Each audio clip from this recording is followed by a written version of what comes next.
Salve a tutti e ancora siamo in compagnia qua da Trevor, Michael e Franklin.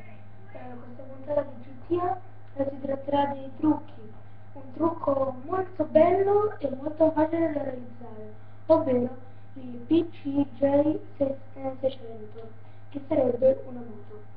Prima di tutto spiegherò che cosa è la PCJ600. Non è una moto come Sanchez, perché non è una motocross ma una moto da strada.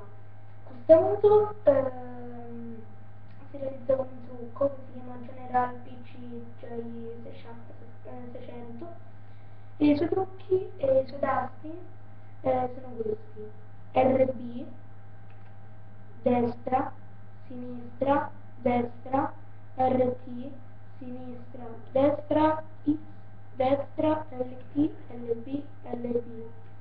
Ed ecco la nostra moto.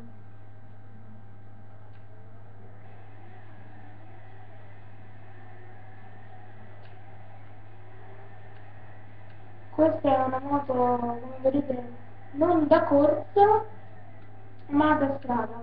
Oddio.